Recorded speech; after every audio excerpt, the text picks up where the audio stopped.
7 de la mañana con 40 minutos, 7 con 40 minutos. Estamos ya con nuestra primera invitada. Saludamos vía telemática a la doctora Alexandra Zumárraga, exdirectora de Rehabilitación Social. ¿Cómo está, doctora Zumárraga? Buenos días, bienvenida. Gracias por acompañarnos en Punto Noticias de Radio Pichincha. El presidente de la República ha decidido finalmente separar de sus funciones al secretario de Seguridad, que ayer ha dado un paso al costado. Aún no se conoce a la persona que lo va a reemplazar en ese cargo. Sin embargo, el funcionario ha dicho que se va con la tranquilidad de haber avanzado en muchos aspectos. No lo sabemos, no ha precisado en cuáles son esos avances, pero ¿qué legado deja el señor Ordóñez a su paso por la Secretaría de Seguridad? Estamos viendo aterrorizados la masacre que ha ocurrido en Esmeraldas. Otra cosa parecida ocurrió ayer en Guayaquil. Ayer también hubo el aparecimiento, porque así lo dicen las autoridades, aparecen personas privadas de la libertad suspendidas, 6, por citar algunos casos. Los sicariatos, las situaciones de violencia no han parado. ¿Cuál es el saldo que deja a su paso el señor Ordóñez por la Secretaría de Seguridad a su criterio? Doctora, buenos días, bienvenida. Le acompañamos a Alexis Moncayo, quien le habla, Licenia Espinel. Buenos días, Alexis y Licenia, muchas gracias por su invitación. Pienso que el único legado que ha dejado el señor Ordóñez es un legado de terror y sangre en el país, puesto que su función es invisible. El tal plan de seguridad que supuestamente mostraron y que era secreto, hasta el día de hoy no se sabe cuál es su función en la secretaría que la crearon para él, porque se creó el mismo día que lo posesionaron. Es invisible como el plan que supuestamente mostraron hacia la ciudadanía. Esta función de coordinación de la seguridad entre entidades del Estado no se sabe qué es. Lo único que hicieron fue viajes y lo único que hicieron fue invitaciones con las embajadas, con Israel, con Estados Unidos, y ¿cuál fue el fruto de eso? Absolutamente nada. Lo único que hizo durante 8 meses fue duplicar o triplicar las cifras de asesinatos, sicariatos, femicidios, robos, extorsiones, y lo que tiene es a la ciudadanía aterrado, porque no creo que no haya un ciudadano ecuatoriano o que viva en Ecuador que no esté aterrado y que quiera irse o que tema salir a las calles, porque en el día a día todos tenemos miedo de ser víctimas o de extorsiones o de robos o de sicariatos, porque no es que ahora se matan entre delincuentes, ya esa teoría ya no les sirve. Ahora quienes morimos o quienes somos víctimas de secuestro somos los ciudadanos que no tenemos absolutamente nada que ver con el AMPA. Absolutamente nada, mueren inocentes, gente inocente. Por ejemplo, las 3 chicas que fueron halladas muertas y enterradas con señales de tortura, eran chicas que no tenían absolutamente nada que ver. Los pobres pescadores de Esmeraldas también eran gente completamente inocente. Antes les funcionaba esta teoría, no, es que las masacres son carcelarias y esto era un ajuste de cuentas. Ahora esa teoría ya no les sirve. ¿Cómo está, Alexandra? Buenos días, bienvenida. A ver, ahí quisiera conectar un poco lo que usted acaba de decir con algunas cosas que hemos visto y que hemos escuchado de parte de las autoridades nacionales, ¿no? Lo primero que dijo Juan Zapata cuando fue a Esmeraldas es: esto es más de lo mismo, ¿no? Siguen siendo enfrentamientos entre bandas. O sea, van estos tiguerones, acribillan a tiros a 9 pescadores, humildes pescadores de Esmeraldas, y resulta que termina siendo un enfrentamiento entre bandas. O sea, nada más alejado de la verdad. Y por otro lado, Alexandra, y usted que conoce bien este asunto, un gobierno que no puede ni siquiera tomar el control de las cárceles, ¿cómo puede garantizar la seguridad al resto de ciudadanos en las calles? Así es, lo que pasó en La Roca es la muestra más grande de la inoperancia estatal. No puede en un recinto con 20 personas privadas de la libertad, no puede tener el control de ese recinto. 4 personas, bueno, 3 fallecidas, una persona privada de la libertad herida, no puede tener el control cuando lo anunciaban con bombos y platillos.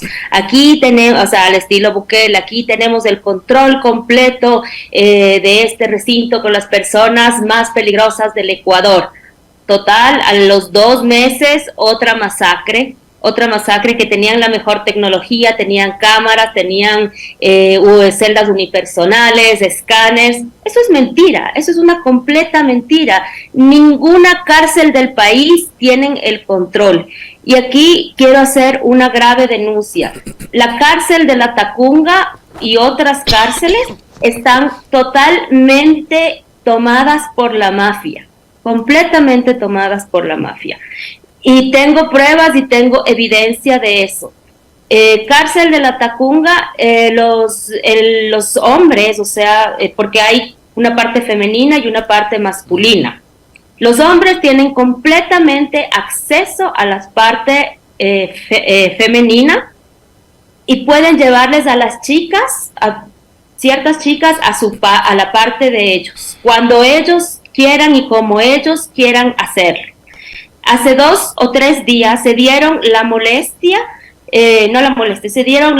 tuvieron la gana de coger y dañar todas las puertas, o sea, las cerraduras de las puertas de las celdas de las mujeres, para en próximos días hacer lo que les dé la gana, porque ya hubo un incidente de de tomarles rehenes a 20 o más guías penitenciarios. O sea, usted entonces, lo que nos está diciendo es que las mujeres que están detenidas en La Tacunga ahora mismo estarían expuestas a cualquier tipo de agresiones u otros actos violentos por parte de quienes controlan la cárcel de La Tacunga.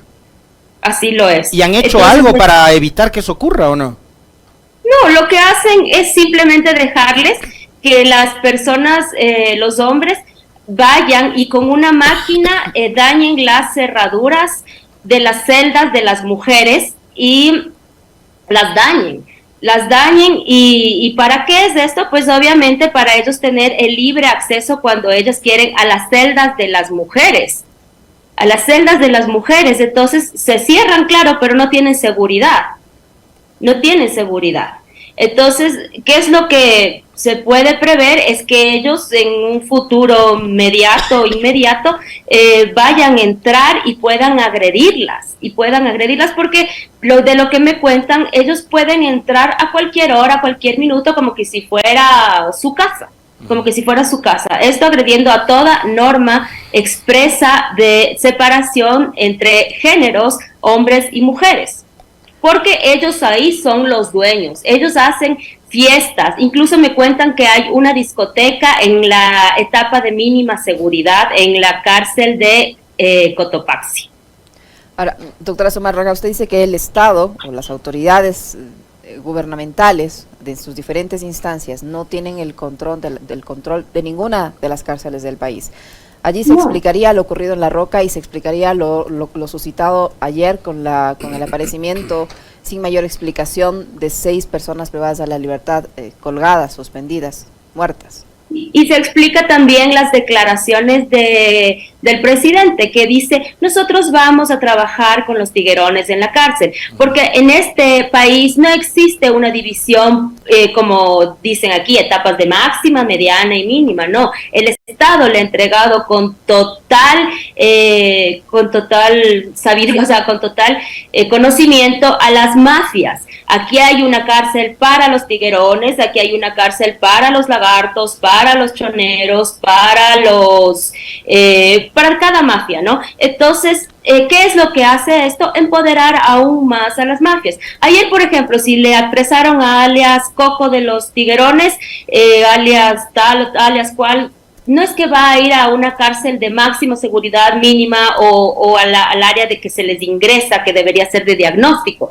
A él sí es que se sabe que es de los Tiguerones, va a ir a la cárcel de los Tiguerones para que le traten bonito, para que le reciba el jefe de los Tiguerones y para que le asignen un celular, para que el señor sea comunicado con su familia y para que no le topen.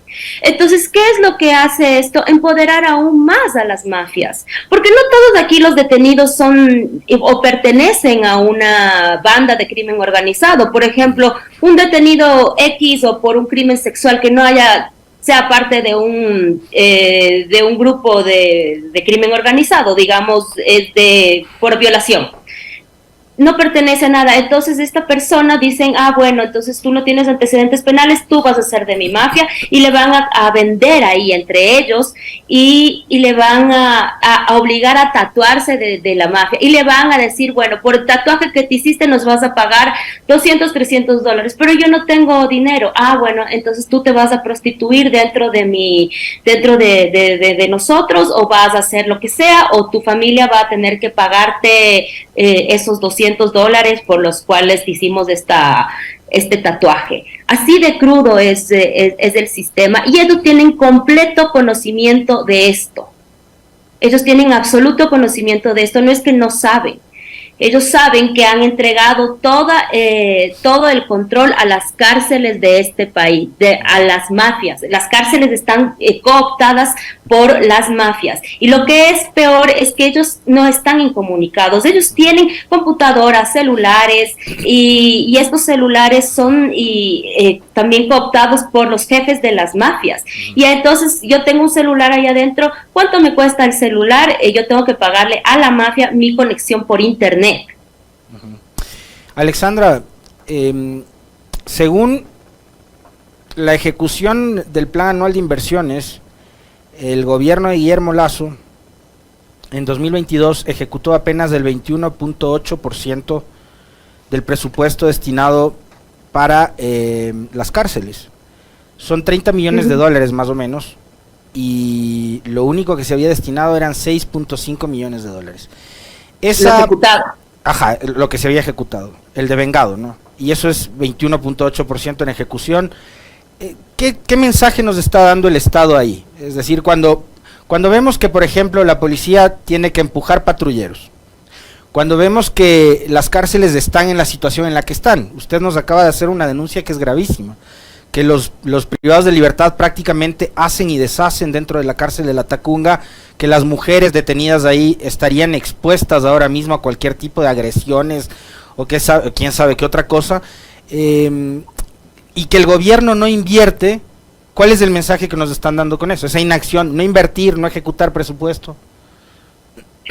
La inoperancia de todos los funcionarios. Lo único a lo que ellos se dedican es a la corrupción, porque para hacer todo lo que está mal, todo lo que es corrupción, para eso sí son buenísimos.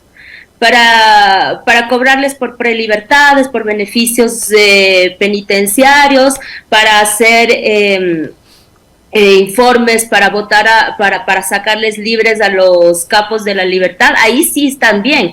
Para sacarle a Alias Junior o a todos los capos de la mafia, ahí sí presentaron sus 300 informes. Para eso sí son buenos.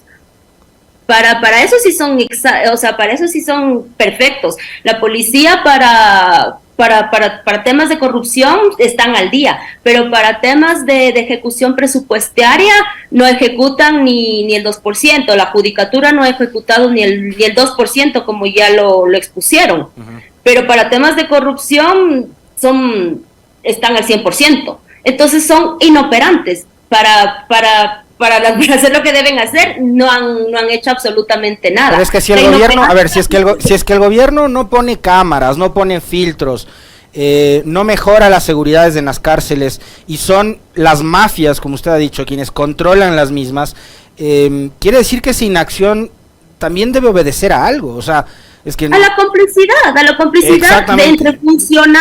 entre funcionarios y delincuencia. Es que si es que ellos les dejan actuar, son cómplices, pues. Son cómplices, o sea, ellos no se ven a sí mismos como parte del problema. Entonces todo es que las bandas delincuenciales, no, señor Zapata, No, ustedes mismos, la policía, los funcionarios judiciales son cómplices. No es que es un problema de bandas delincuenciales, es un problema de complicidad entre funcionarios y bandas delincuenciales, porque los funcionarios, las bandas delincuenciales no actuarían sin la complicidad y sin la anuencia de los mismos funcionarios. Por ejemplo, las pistolas, las armas que entran a los recintos penitenciarios no podrían entrar sin la anuencia de los mismos funcionarios penitenciarios que les permiten hacer todo lo que les da la gana a los presos. Por ejemplo, si es que ellos cortaron las seguridades de las celdas de las mujeres, fue con toda la anuencia, fue incluso con herramienta que ellos mismos les proporcionaron. Incluso hay armas de dotación policial o de dotación de las Fuerzas Armadas que se identificaron en la masacre de Esmeraldas y están ahí en las fotos, están ahí identificadas en las fotos. ¿Y cómo puede estar estas armas recorriendo todo Esmeraldas? O sea, esa es la gran pregunta, pero no, es un problema de bandas delincuenciales. Hay complicidad y eso es lo que no quieren, eso es lo que no se quieren hacer cargo. Tiene que haber una depuración policial de los jueces y eso es lo que aquí no existe. Ahora, doctora Zumárraga, ¿cómo se entiende, o por lo que usted señala, se entiende que pese a que tenemos una policía numerosa, cada año vemos más efectivos que se incorporan a la fuerza pública, unas fuerzas armadas también numerosas, ¿cómo es que no logran controlar las cárceles? ¿Cómo es que se les ha cedido el control de las cárceles a las mafias? Si tenemos una fuerza pública, insisto, que si bien está como institución se ha debilitado por la falta de inversión y todo, pero es una fuerza pública bastante numerosa. Cada año vemos cómo se incorporan más elementos de la policía a esta institución. Porque en primera instancia, disculpe que le corte, porque en primera instancia se le cedió el control de las cárceles a la Policía Nacional, que es lo que no se debió hacer. Desde que se le cede el control de la Policía Nacional a la administración penitenciaria, ahí es que empiezan a darse estas masacres a gran escala. La policía es quien persigue al delincuente y ellos no pueden rehabilitar. Ellos son tan cercanos a la delincuencia que mientras más cerca tú les pongas, más se va a corromper. Antes podían darse asesinatos con arma blanca. El día de hoy tenemos nosotros masacres con armas de guerra dentro de las cárceles. Entonces, un guía penitenciario que está armado con un tolete, máximo con una pistola eléctrica, no puede enfrentarse a un Parasfal, a una AK-47. O sea, ellos no, jamás, pues en el cerebro humano no te vas a enfrentar con un tolete a un fusil. ¿Por qué? Porque ellos saben que están más armados que incluso que un soldado. Y quienes dejan entrar esas armas son los mismos policías o los mismos guías por la gran corrupción, porque adentro sabemos que hay gente con muchísimo dinero que proviene del narcotráfico. Entonces, esto, como ya lo sabemos y lo he dicho y lo he repetido miles de veces, ustedes vean, desde el mismo momento que se entrega la administración penitenciaria a la Policía Nacional, a policías de servicio activo o pasivo, es que vienen dándose esas grandes masacres con armas de guerra. Son fusiles que es imposible que los ingresen las visitas. Un fusil tiene el tamaño de medio cuerpo humano. ¿Cómo ingresa eso? Eso ingresa por la puerta grande. Una visita no se puede esconder un fusil. Y a las visitas que ingresamos como abogados o como visitas, se les hace revisiones incluso al desnudo. Eso se ingresan por los chalecos o simplemente por los camiones que ingresan las comidas. Es lógico, o sea, simplemente eso es lógica. Entonces, yo creo que se corrompió muchísimo más al unirles a la policía a los personas privadas de la libertad, porque empieza esta mezcolanza entre la inteligencia policial y la inteligencia penitenciaria por obtener información acerca de las incautaciones de droga, que nosotros como Ecuador somos uno de los países que más ha incautado droga. Sí, se obtiene información, pero es ¿a cambio de qué?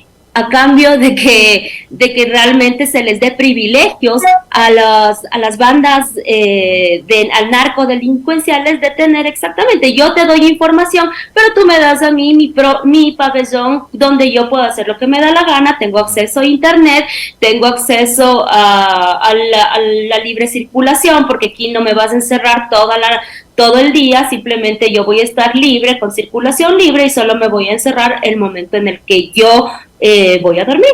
Entonces tienen tantos privilegios las bandas delincuenciales dentro de la prisión, que, como les estoy comentando, incluso ahora se dan el gusto de ingresar a los pabellones femeninos. Y próximamente, quizás en la Tacunga, en Cotopaxi, que ahora lo que hacen es pedir que se les trasladen a miembros de los Lobos de la Roca hacia su territorio, o sea, hacia la Tacunga. Quieren secuestrar a guías, y quizás, como esa estrategia ya no les está sirviendo porque están haciendo huelga de hambre, ahora quizás querrán hacer algo con las mujeres. Ahora, lo que usted señala, digamos, es algo que el propio presidente, y a mí me sorprendió esa declaración de ayer de Lasso, porque es asumir en realidad que no tienen el control de nada. En el momento en que Lasso dice... Ellos lo saben. Pero es que, pero además, imagínense lo grave que es que el presidente de la República reconozca que las órdenes de los ataques como el de Esmeraldas, o de lo que sucedió en el Cristo del Consuelo en Guayaquil en agosto del año pasado, o cualquier otro tipo de atentado, que esas órdenes salgan de las cárceles, es prácticamente asumir que el Estado es ausente y que no se encarga de nada. Ya pasó, porque cuando hubo una incursión que quisieron ingresar a la penitenciaría del Litoral a trasladarles a los Lobos, en la cárcel de Esmeraldas les pusieron granadas a los guías, les pusieron y dijeron: ustedes nos tocan a nuestros hermanos y nosotros les explotamos a sus guías. Y ellos por eso dieron la orden de no tocarles a los lobos. Eso quiere decir que el Estado no tiene ninguna capacidad de acción, porque saben que el momento que ellos hacen algo que no les gusta a las bandas, ellos les explotan o a los guías y quién sabe luego a policías. Eso pasó ya.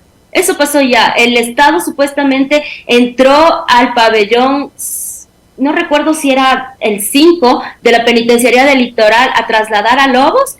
Y en Esmeralda se activaron todos y les secuestraron a 8 guías penitenciarios y les colgaron granadas en el cuello. Por eso, para no quedar mal, dijeron: ya bueno, le trasladémosles a los Chone Killers, que en ese momento habían quedado huérfanos por la muerte de Norero. Y entonces trasladaron a otros como para decir: bueno, ya incursionamos, trasladémosles a alguien. Pero en realidad ellos estaban cogidos por el cuello, porque ya les tenían secuestrados a 8 guías en Esmeraldas. El Estado no tiene ningún tipo de control en las cárceles, y es su propia responsabilidad haberles entregado pabellones exclusivos a todas y cada una de las mafias que operan en el Ecuador. Es su propia responsabilidad, y es la de este gobierno. Doctora Zumárraga, ¿qué tan creíble es esta versión que nos han dado las autoridades respecto al tema de la masacre en Esmeraldas, en el sentido de que primero se difundió en redes sociales un video de una lancha con chicos muy jóvenes, fuertemente armados, y se atribuía a esa lancha y a esos jóvenes que habían sido autores de esta matanza? Luego las autoridades desmienten la veracidad de ese video, y resulta que ayer presentan a este supuesto alias Coco, que aparentemente es uno de los que estaba en esa lancha que habían desmentido. ¿Quién es alias Coco? Y alias Coco es un chico delgadito, y es alias Coco, claro. Es un chico delgadito, muy menudo, muy flaco, muy pequeño. O sea, yo no sé, por eso le pregunto, ¿qué tan fiable es esta versión? O sea, dicen que era falso, que era de ese momento, ¿sí? pero es obviamente que es obvio que el chico pertenecía a la agrupación de los tiguerones. Ya. Quizás, puede ser posible que el chico no se sabe si participó en el momento, ¿sí? Ujú. Porque no se sabe si es que el video era del momento. Puede ser que el video haya sido tomado días posteriores, semanas posteriores, meses anteriores, ¿sí? Y entonces, al momento que llegan ya las autoridades, los policías, las Fuerzas Armadas, tienen que apresar a alguien, tienen que apresar, o sea, es obvio que tienen que apresar. El chico sale haciendo las insignias de los tiguerones, las marmas, todo, ¿no? Y bueno, revisan las cámaras, no se sabe si el alias Coco, quien es alias Coco, realmente participó en la masacre. Pero ya una vez dada la masacre, tienen que apresar a alguien porque la ciudadanía pide resultados, ¿sí? Claro, claro. Y ahí se lo identifica como parte del video. Y la necesidad de la ciudadanía son resultados, ¿sí? Entonces, si el chico participó o no en la masacre, no sabemos a ciencia cierta, no sabemos porque son 30 o más los que participan, pero a la final el chico se le identifica como parte de la lancha, que ahí está, sí se lo coteja, pero como la necesidad es tan grande de coger a alguien, pues ahí está, alias Coco, ahí está. No se sabe si participó o no, pero sí es parte de la lancha con los tiguerones y armado. Claro. Ahora, se habla mucho de todos estos eventos delincuenciales y se menciona mucho a los lagartos, a los tiguerones, pero casi nada de los choneros. ¿Los choneros están inactivos o qué es lo que está ocurriendo? Porque se menciona a todas las otras bandas menos a los choneros. ¿Qué está pasando ahí? Bueno, pues, o sea, lo que siempre deducimos mucha gente, ¿no? Los choneros es imposible que estén inactivos. Los choneros, según las mismas cifras que nos da las mismas autoridades, son en número más alto incluso que los mismos lobos. Entonces es imposible que estén inactivos. A veces sacan las autoridades, sí, 2 que 3 operativos contra los choneros. Entonces de eso ya podemos deducir fácilmente como que les dejan un poco operar y luego sacan 2 que 3 operativos contra ellos. Y ya podemos deducir como que hubiera un pacto, ¿no? Uh-huh. Con ciertas bandas, dejándoles actuar libremente. Y sabemos también por su información oficial donde ellos operan, porque las bandas delincuenciales se reparten el territorio. Se repara aquí. Los lobos están en la sierra, también están en la costa, pero su bastión es la sierra, los tiguerones en Esmeraldas, lagartos, cierta parte de Guayaquil. O sea, sí hay más o menos un mapeo territorial de dónde operan las bandas, y cuando hay esta ¿cómo se llama? Esta pelea de bandas es por ganarse los territorios, ¿no? O sea, por ejemplo, que nos decían el día de ayer en Esmeraldas, es una pelea entre patones y tiguerones por por el control de este puerto esmeraldeño. Y es verdad, o sea, cuando hay esta pelea, puede ser que es una pelea de ganancia de territorios. Estoy luchando por el control de este territorio, que es básicamente por droga, ¿no? O sea, quiero controlar la droga, la salida, la entrada, el microtráfico de droga en esta cierta. Y los choneros, pues sabemos que es un grupo que, si es que los choneros comandaron años del territorio nacional, pues es imposible que estén inactivos. Muy bien. Interesante y espeluznante, sobre todo. Muchísimas gracias, doctora Zumárraga. Muy amable por habernos acompañado y contarnos todas estas novedades. A usted. Muy amable. La doctora Alexandra Zumárraga, exdirectora de Rehabilitación Social, que ha estado con nosotros haciendo serias denuncias respecto a lo que está ocurriendo en la cárcel de La Tacunga. Terrible. 8:08. Una breve pausa. Enseguida volvemos.